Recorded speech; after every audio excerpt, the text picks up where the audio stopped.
हम देखेंगे खाद्य सुरक्षा और मानक अधिनियम 2006 एक्ट नंबर 34 ऑफ 2006 और धारा 74 74 अध्याय 10 की धारा 74 74 जिसका टाइटल है विशेष न्यायालय और लोक अभियोजक। क्या है?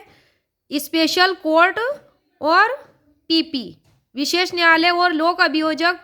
उपधारा 1, इस एक्ट या सीआरपीसी 1973 में किसी बात के होते हुए भी केंद्र सरकार या राज्य सरकार अपनी अपनी ज्यूरिसडिक्शन में यदि ऐसा करना लोकहित में उचित हो, आवश्यक समझती है, कौन?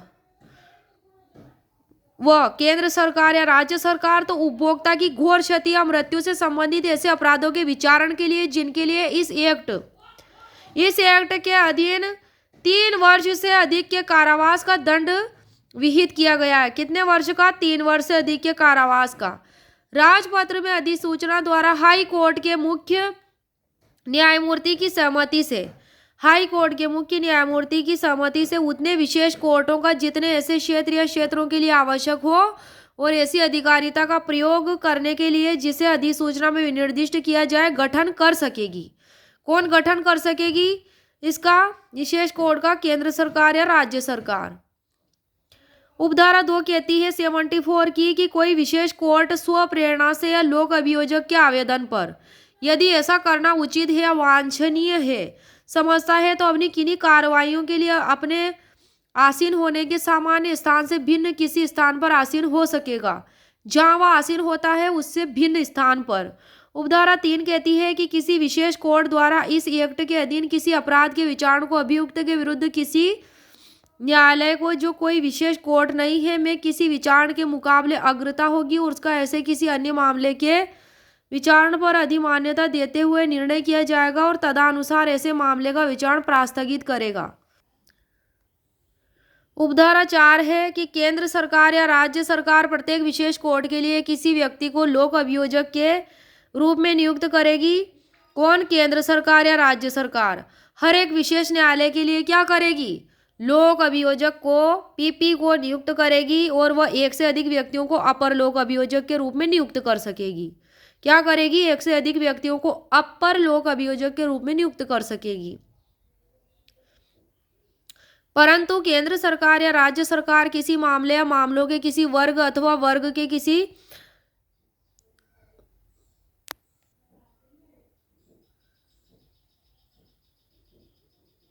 मामले या मामलों किसी वर्ग अथवा समूह के लिए किसी विशेष लोक अभियोजक को भी नियुक्त कर सकेगी। अब आती है उपधारा 5, कोई भी व्यक्ति इस धारा के अधीन लोक अभियोजक या अपर लोक अभियोजक या विशेष लोक अभियोजक के रूप में नियुक्ति के लिए तभी अर्हित होगा तो अभी वह क्वालिफाई होगा कि जब वो कम से कम 7 वर्ष तक अधिवक्ता के रूप में व्यवसाय में रहा हो। कितने वर्ष तक? 7 वर्ष तक अधिवक्ता के रूप में, या उसने संघ या राज्य के अधीन कम से कम 7 वर्ष की अवधि के लिए ऐसा पद धारण किया हो जिसमें विधि का उसे विशेष ज्ञान हो। अब आती है धारा 75 75 सेक्शन 75, नियमित न्यायालय को मामले अंतरित करने की शक्ति। क्या है 75 में?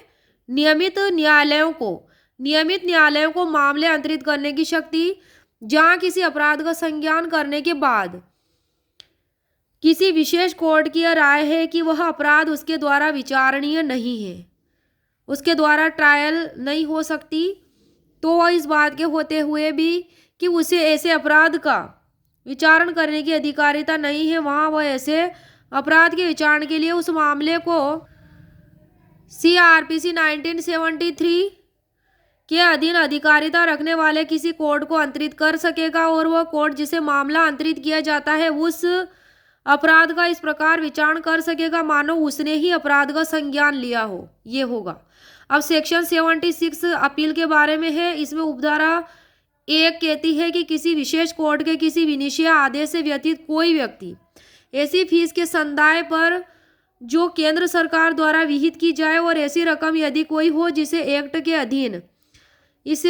अधीन शास्ति प्रतिकर या नुकसान के रूप में अधिरोपित किया गया है, जमा करने के बाद उस तारीख से जिसको आदेश की तामील की गई थी 45 दिन के भीतर उच्च न्यायालय को अपील कर सकेगा। कितने दिनों के भीतर? जिसको आदेश की तामील की गई थी उसके 45 दिनों के भीतर।